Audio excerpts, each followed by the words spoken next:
Let's jump right into this explainer. Today, we're taking a deep dive into how one single 90-minute football match managed to define a historical, cultural, and sporting legacy that people are literally still arguing about decades later. So we're heading back in time to June 22nd, 1986. We're at the Estadio Azteca in Mexico City for the World Cup quarterfinal between Argentina and England. And man, this match, it produced two of the absolute most famous moments in all of sports history. And they were pulled off by one of the most mesmerizing and, yeah, definitely controversial figures to ever step foot on a pitch, Diego Maradona. You know, the French sports newspaper L'Equipe just brilliantly nailed this whole duality on that scorching afternoon when they called him half angel, half devil. It's honestly the perfect summary. Because what went down on that field wasn't just some standard display of athletic brilliance. It was this wild, dizzying pendulum swing between outright blatant deception and just untouchable pure genius. But here's the thing that really gets me, and it begs this incredible question. How did just 4 minutes completely redefine sports history? Because, believe it or not, that is all it took.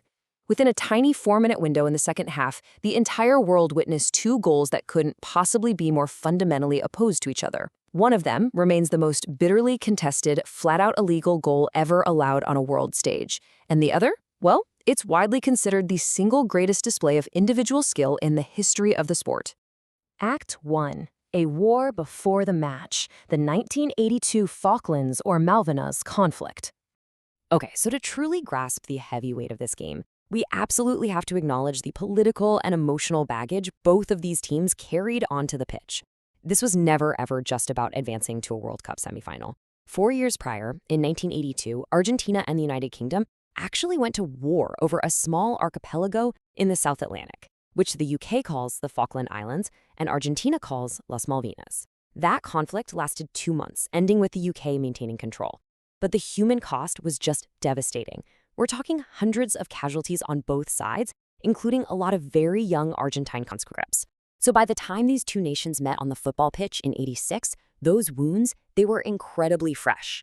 Now, publicly, the players and officials tried their best to separate the sport from the geopolitics, but as Maradona himself admitted in his autobiography years later, that was totally a facade. His exact words were, "This was our revenge. It was like beating a country, not a football team." The Argentine players carried the memory of those lost lives right into the stadium with them. The psychological stakes were just off the charts. Act 2. The Hand of God. The 51st minute. All right, let's set the scene. The first half had ended 0-0. The tension in the stadium was palpable. Then, 6 minutes into the second half, this errant, looping clearance by English midfielder Steve Hodge sends the ball floating deep into the English penalty area. Now picture the sheer physical mismatch that was about to happen. England's goalkeeper, Peter Shilton, comes rushing out to punch the ball clear. Shilton is a towering guy. He stood about 20 centimeters, so roughly 8 inches, taller than the 5'5" Diego Maradona, who was also sprinting in to challenge for that exact same ball. I mean, in a fair aerial duel, Shilton's going to win that 100 times out of 100. So, Maradona improvised. He raised his left fist up close to his head and subtly punched the ball right into the net just before Shilton could reach it. Naturally, to the English, this was just blatant, unforgivable cheating. But if we want to understand how this was received back in Argentina, we have to look at this fascinating cultural concept called viveza criolla. It translates to a sort of native cunning or street smarts. It's this philosophy where outsmarting your opponent, even if it means skirting or flat out breaking the rules, is almost seen as a perverse form of art. Maradona actually later compared what he did to stealing from a thief, basically framing his deception as this symbolic, righteous retribution against the English. And the craziest part, the referee, Ali bin Nasser from Tunisia, completely missed the handball. And so did the Bulgarian linesman, Bogdan Dochev. Despite the English players just losing their minds in protest, the goal stood. Later, when journalists were pressing Maradona after the match about how exactly he scored that goal, he gave this incredibly cheeky, now immortal quote. A little with the head of Maradona and a little with the hand of God. Act 3. Goal of the century. The 55th minute. Literally 4 minutes later, the narrative just whipsaws from infamy to absolute jaw-dropping awe. If that first goal was a controversial heist, the second one was an undisputed masterpiece. In a span of just 11 seconds and 11 touches, Maradona collected the ball deep in his own half. He spins away from 2 English players, sprints 60 yards up the pitch, dances past 3 more elite defenders, leaves Peter Shilton completely helpless on the turf, and slots the ball into the empty net.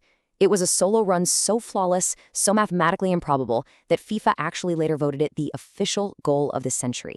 The sheer magic of that moment is captured so perfectly in the live commentary by Uruguayan broadcaster Victor Hugo Morales. He actually began openly sobbing on air. Through his tears, he's shouting, "Cosmic kite, what planet did you come from to leave so many Englishmen behind?" It was a goal so impossibly beautiful that it somehow transcended the bitter rivalry of the match itself. Act 4. Forgiveness and Grudges, the Polarized Aftermath. So Argentina goes on to win the match 2-1, and eventually they take home the entire 1986 World Cup. But those 90 minutes played in the Azteca Stadium, they haunted the participants for the rest of their lives.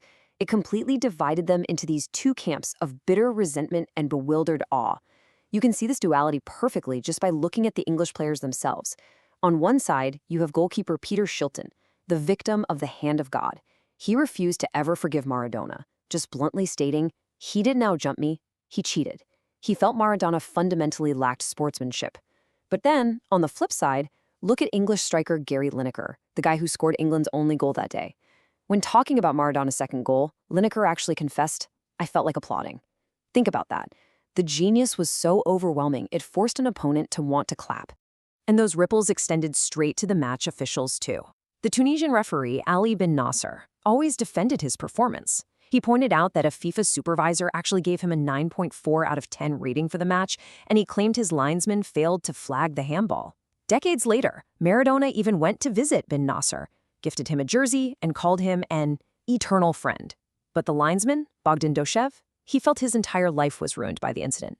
He claimed he was scarred forever by all the accusations of incompetence. And Shilton, right up to his dying day, absolutely refused to ever shake Maradona's hand. Act 5. The $9 million shirt, the material legacy. So what exactly happens to the physical artifacts from a day that is so heavily drenched in history, politics, and controversy? Well, remember Steve Hodge, the English midfielder whose messed up back pass inadvertently set up that hand of God goal? In a twist of just supreme irony, Hodge bumps into Maradona in the tunnel after the match and asks to swap shirts. He walks away with the very dark blue jersey Maradona wore to score both the most infamous and the most celebrated goals in history. Hodge kept it for over 35 years, occasionally loaning it out to the National Football Museum in England. Fast forward to May 2022. Hodge decides to put the shirt up for auction at Sotheby's, and it sells for a staggering $9.2 million, or about 7.1 million British pounds. At the time, that completely shattered all existing records for any piece of sports memorabilia. That massive price tag is really just a testament to the unparalleled weight of the story woven into those cotton threads. Which really leaves us with this final, massive question to think about. If greatness and deception, the angel and the devil, are woven into the exact same fabric, literally and metaphorically, which one defines the legend? Can you even separate the hand of God from the goal of the century?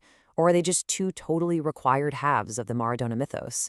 It's a question that sports fans are going to be debating forever. Thank you so much for joining me on this explainer, and hey, I highly encourage you to go watch that 11-second sprint for yourself. It is wild. I'll catch you next time.